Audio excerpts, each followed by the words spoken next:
propósito para a vida de cada um de nós. Não sabemos qual é, por isso precisamos ser racionais no nosso culto para estarmos firmes, fortes naquilo que vier, né? Então, mulheres com propósito. O que é um propósito? Um projeto, um objetivo, uma finalidade, um alvo, né? Inclusive, olha ali, um alvo, né? É um motivo forte e significativo que impulsiona as nossas ações e decisões, a direção da nossa vida. Então, temos um propósito e respondemos a esse propósito com ação e decisões. É a razão de existir. A pessoa que não tem propósito, ela não está vivendo, ela está sobrevivendo. Tá? Então, a razão do nosso existir é aquilo que nos incentiva a levar a vida do modo como nós a vivemos. A maneira como cada um de nós está vivendo, estamos mostrando o propósito que nós temos na vida. Deus tem um propósito para cada ser humano, para cada mulher, para cada homem. E lá em Atos 20 e 24, na versão nova, na linguagem de hoje, se vocês quiserem, podem ler junto comigo. Tá, então vamos ler essa versão aí. Não é essa que eu queria, não, mas vamos lá. Porém, em nada considero a minha vida preciosa para mim mesmo, desde que eu complete a minha carreira e o ministério que recebi do Senhor Jesus para testemunhar o evangelho da graça de Deus. Então, Paulo, na versão nova, na linguagem de hoje, diz assim: mas eu não dou valor à minha própria vida. O importante é que eu complete a minha missão e termine o trabalho que o Senhor Jesus me deu para fazer. E a missão é esta: anunciar a boa notícia da graça de Deus. Cada um de nós tem uma missão. Então, mulheres com propósito entendem que a vida valiosa é aquela a serviço do Senhor, custe o que custar. Porque, às vezes, a gente quer servir a Deus quando está tudo bem. Mas é com uma doença, né? É com problemas, é com um filho doente, é com um problema na família. Mulheres com propósito, ela entende que a vida é valiosa. A vida valiosa é aquela a serviço do Senhor. Nesse texto aí que lemos, Paulo estava obedecendo ao Espírito Santo. Se você pegar o contexto, vai ver que ele estava indo para Jerusalém, impulsionado, impelido, obedecendo ao Espírito Santo. Ele não sabia o que ia acontecer, mas uma coisa ele sabia, porque o Espírito Santo já tinha avisado para ele. O que é que vai acontecer lá? Prisões e sofrimentos. Coisa que a gente não quer. Né? A gente levanta a mão, a gente faz noção de coisa quando tudo está bem. Prisões e sofrimentos. Mas, mesmo assim, Paulo não deixou de obedecer. Ele estava obedecendo ao Espírito. Lá no versículo 22, a gente vê isso. Tá? Agora eu vou para Jerusalém obedecendo ao Espírito Santo, sem saber o que vai me acontecer lá. E no versículo 23, sei somente que todas as cidades do Espírito Santo, todas as cidades, o Espírito Santo tem me avisado que prisões e sofrimento estão me esperando. Como é que receberíamos essa notícia? Esse propósito, que prisões e sofrimentos iam acontecer. O que a gente faz? Qual é a tendência nossa? Humanamente falando, qual é a tendência? Correr, fugir. Senhor, não é para mim isso. Não é para mim. A gente não quer. A gente não aceita. Racionalmente, não aceitamos. Mas Paulo foi obediente. Então, a mulher com propósito também não deve recuar quando o serviço ao Senhor visualiza dificuldade, quando visualiza sofrimento. Serviço ao Senhor significa obediência. Acabamos de cantar, a bondade de Deus vai nos seguir. Acabamos de cantar que não somos mais escravos do medo. Acabamos de cantar que Deus é fiel. Mas isso é muito bonito quando está tudo bem. Para a maioria das vezes. Na maioria das vezes, na vida das pessoas. E quando a coisa está ruim? Desânimo, decepção, perseguição, injustiça, sendo isso acontecendo no lar, no trabalho, na igreja, não deve travar a gente. Não deve. Devemos continuar, porque esse é o propósito de Deus. O nosso campo de atuação, primeiro lugar, qual é? De cada um de nós. Qual é o primeiro lugar, o campo de atuação? Família. Não é igreja, é família. E família, quando a gente fala família, aquelas pessoas que nós criamos, que nós formamos. Esse é o campo, nosso campo de atuação. E muitas vezes dentro da família a gente tem decepção. Muitas vezes dentro do trabalho, da igreja, né? Agora, quando a perseguição vem porque estamos fazendo a vontade de Deus, nós somos bem-aventurados. Lá em Mateus 11, capítulo 5, versículos 11 e 12, podem ler juntos também. Felizes são vocês quando os insultam, perseguem e dizem todo tipo de calúnia contra vocês por serem meus seguidores. Olha o versículo 12. Fiquem alegres e felizes, pois uma grande recompensa está guardada no céu para vocês. Então, não é perseguição, não é sofrimento por consequência de atos errados, mas perseguição, sofrimentos, injúrias, calúnia, porque estão pregando a Cristo, porque estão vivendo os princípios cristãos, porque estão glorificando a Deus em suas vidas. Então, a gente deve ficar feliz e não desanimar. Não é, volto a falar, não é por consequência de escolhas erradas, escolhas fora do propósito de Deus. Se a gente faz escolhas fora do propósito de Deus, a gente vai ter consequência. Essa semana eu estava fazendo minha unha, aí a menina falou assim para a outra, você já bebeu água hoje? Ela, não, eu não bebi, eu não lembro nem a última vez que eu bebi água. Aí, conversando, aí, pois, olha, cuidado, isso aí é problema renal, não sei o que, não sei lá. Eu falei para ela assim, se você tiver um problema, eu não vou orar por você. Rosângela, não vou orar. Porque você não está fazendo a sua parte. Como é que Deus vai agir na sua vida se você não está fazendo a sua parte? Se você não está querendo fazer o mínimo que pode? Ela, então vou beber água. Mas, às vezes, é assim, a gente não faz a nossa parte, a gente sofre e ainda coloca na conta de Deus. Tá? Então, mulheres com propósito, ela entende que a vida valiosa é aquela a serviço do Senhor. Então, gente, sirva ao Senhor. Sirva com seus talentos, sirva com seus dons, sirva no seu tempo, sirva com seus bens, com suas dores, com seus questionamentos, mas sirva ao Senhor. Aproveita toda e qualquer oportunidade para servir ao Senhor. E sabe quando? Desde cedo. Essa semana a gente viu experiências aqui com os missionários. A grande maioria ali conheceu a Cristo quando era criança. A chamada deles foi quando era criança. A minha chamada, Rosângela, para o serviço do Senhor, foi em criança. A Renatinha também, né, contou a experiência dela ontem, em criança. Então, sirva. Comece a servir em criança. Quando criança, pais, vocês têm essa responsabilidade. Não é só a tia Daísa que vai ensinar, né?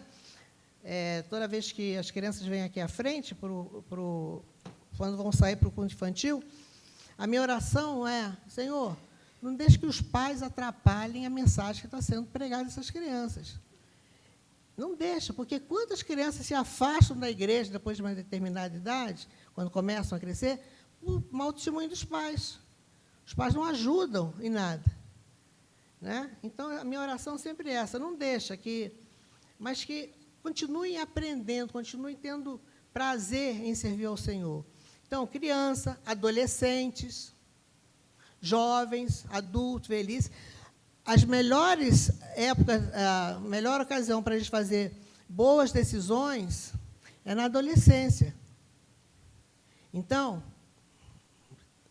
faça essa conexão com o Senhor, sirva ao Senhor, tenha comunhão com Ele, para que você, depois, na juventude, na idade adulta, na velhice, né, tenha só lembranças boas, porque fizeram boas escolhas. Tá? Então, dê valor à sua vida. Sirva, obedeça ao Senhor. Já falei outras ocasiões aqui. A maior prova de autoestima, eu me estimo, autoestima, é entregar a vida a Cristo. É a melhor forma, é a maneira de você dizer, realmente eu me valorizo. Eu quero o melhor para mim. Entregue sua vida a Cristo e sirva ao Senhor. Segundo ponto, mulheres com propósito completam a missão e terminam o trabalho dado pelo próprio Deus. Mulher com propósito, homem com propósito, o ser humano com propósito não deixa a missão pela metade.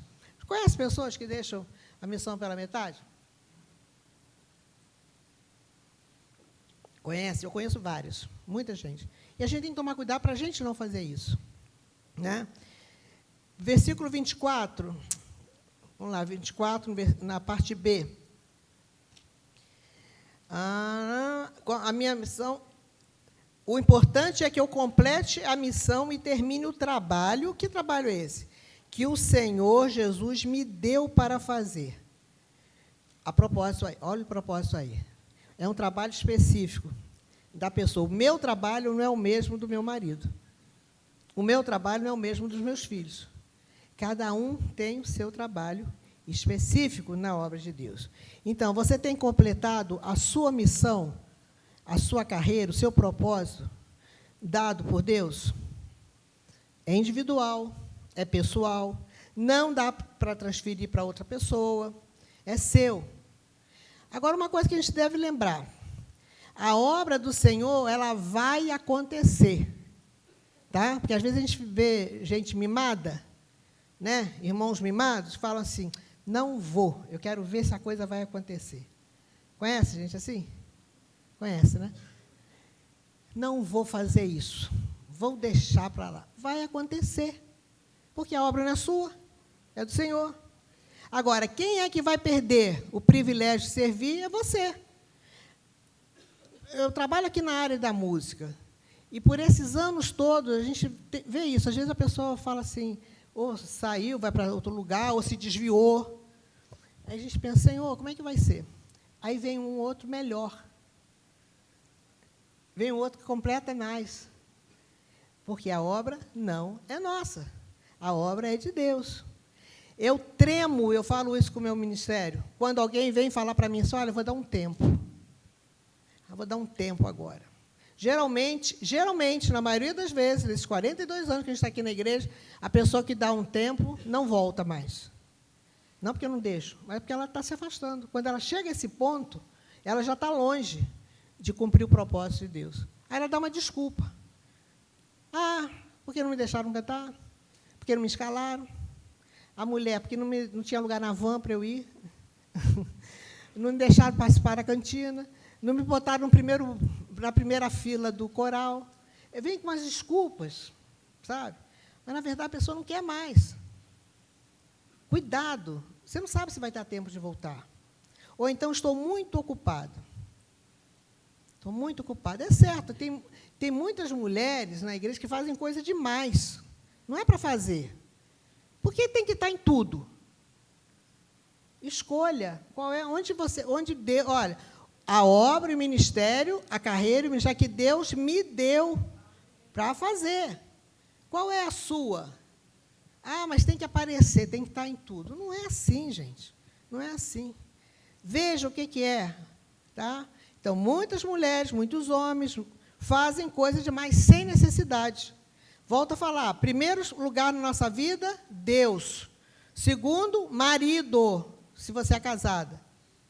Se está namorando, está noiva, ainda não é não, tá? Só quando for marido, que é o segundo lugar. Tendo filhos, juntinho ali, marido, filhos. Aí depois vem as outras coisas, até o serviço. Ah, mas vai deixar o serviço de lado? Não. São prioridades. Tá? Então, cuida da missão. Veja que para que você é chamada. Qual é o propósito de Deus para a sua vida. Tá? E faça a sua parte. Faça a sua parte. Há funções que são temporárias. Né? Eu lembro quando eu cheguei, quando eu não era nem ministra de música ainda, era só a esposa do pastor. Eu grávida do Davi, pessoal mais antigo lembra disso. Grávida, nós não tínhamos teclado, não tinha piano, tinha um harmônio. Um harmônio. E, gente, eu estava pensando, como é que eu fazia isso tudo? Grávida, harmônio é um instrumento que você fica ali pedalando para dar ar, para o som sair. E ali eu regia o coro com a cabeça. Lembra? O Juraci está aqui? O Juraci está do meu tempo. É verdade, imagina a cena. Eu suando igual uma vaca num brejo. Não tinha ar-condicionado, era ali onde é o templo antigo. Às vezes com uma raiva, porque a pessoa não entrava no tempo certo. E olha, era coro da igreja, coro jovem, coro de adolescente, coro de criança. Hernani foi meu... Não é Hernani, Glauciete, lembra? Hernani dava um trabalho, gente. Vocês já imaginam, já sacaram de gente de bem aí, mas dava um trabalho. Quantas vezes te expulsei do ensaio, Hernani? Várias vezes, né?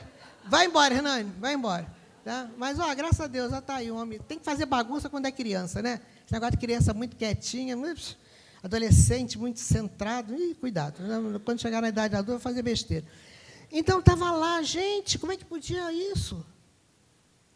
Era necessário, não tinha ninguém. Tinha um senhor que me ajudava na regência, tinha uma outra menina que ajudava, mas não tinha ninguém para reger o coro, não tinha ninguém para tocar. Temporário. Depois, não.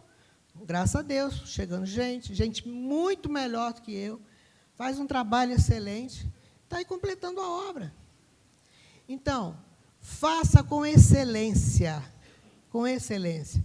Lá em Jeremias 48:10, maldito aquele que é relaxado no serviço de Deus.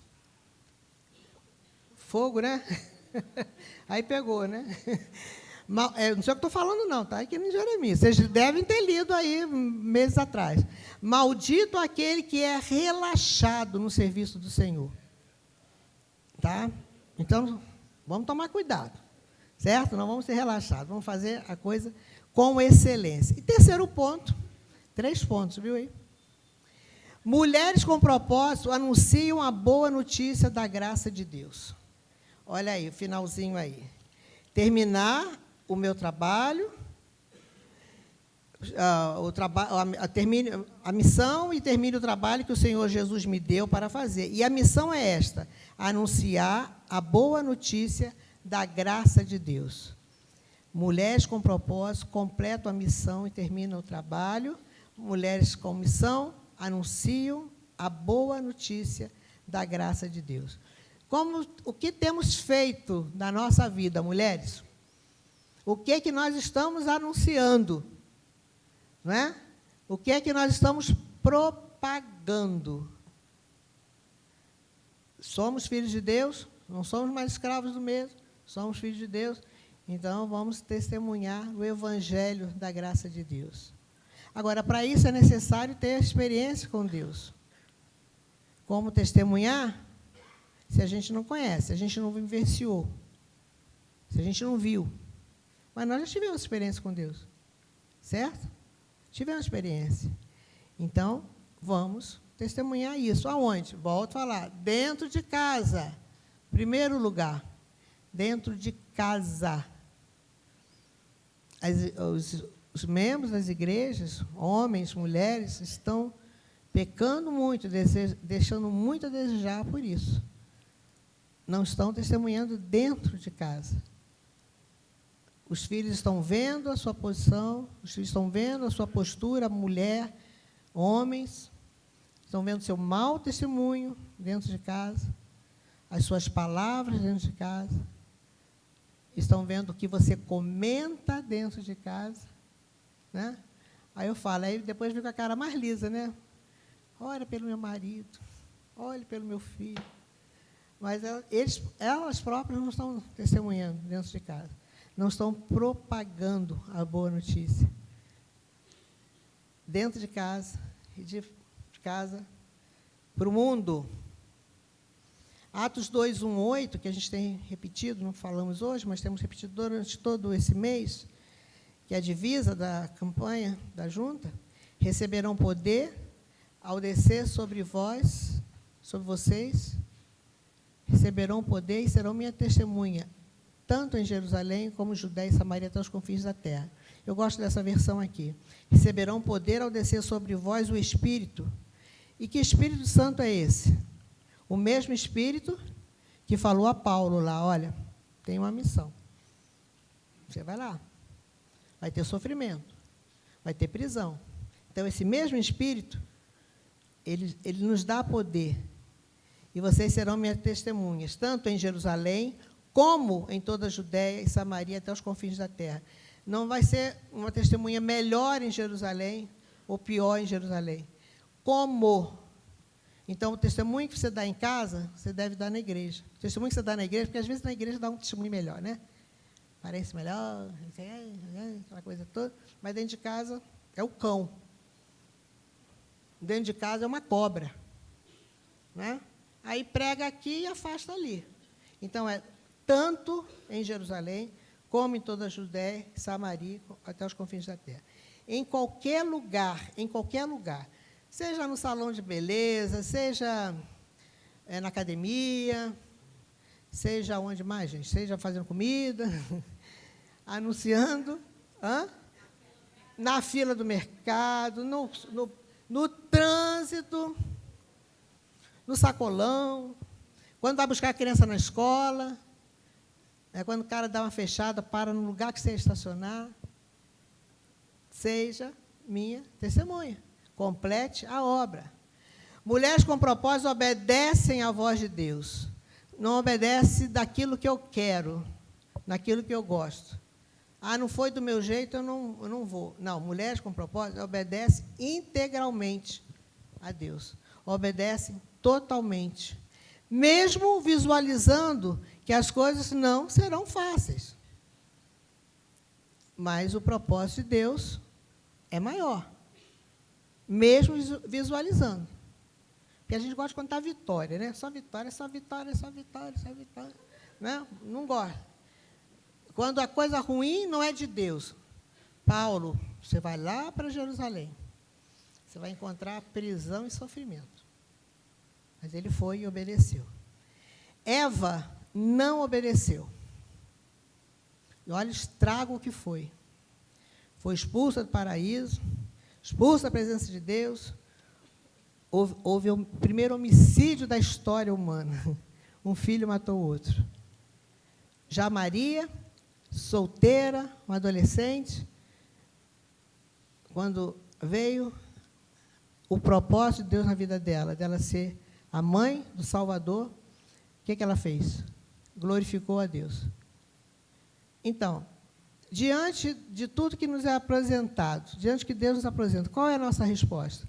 Obediência ou fuga? Fazer a vontade de Deus ou não fazer? Glorificar a Deus ou maldizer a Deus? Lembrando, isso tudo, Deus sabe como está o nosso coração. A gente pode estar com uma carinha aqui bonitinha, aquela coisa toda, mas Deus sabe a intenção do nosso coração. Ele nos conhece. E isso dá tranquilidade para alguns, mas é um problema para outros. Então, seja inteira, obedeça a Deus, mulher, homem, tome a decisão acertada. Tá? Tome a decisão acertada. Que essa conferência não seja mais uma conferência. Ao longo do tempo, infelizmente, a gente vê nos congressos, nas conferências, a pessoa está radiante, está pulando, está saltando. Um mês depois, não está vindo à igreja, não vem à escola dominical, não entrega o dízimo, não faz nada, vai se afastando. Então, que essa conferência, Mulheres com Propósito, seja é conferência mesmo, né? Não é congresso, seja a conferência, e não mais uma conferência. Porque você vai estar perdendo tempo na sua vida, você está deixando a vida passar. Então, aceite, viva o propósito de Deus para a sua vida. Viva para a glória de Deus. É isso que Deus está querendo falar para você. Através do testemunho, através de ontem, foi maravilhoso, com os testemunhos de ontem, com a palavra de Deus ontem. Né? Então, viva para a glória de Deus. Viva, ouça a voz de Deus. mas ouça diariamente. Não é só nos domingos, não só nas reuniões, ouça diariamente. Porque fazendo assim, a gente vai cumprir o propósito de Deus. Certo, gente?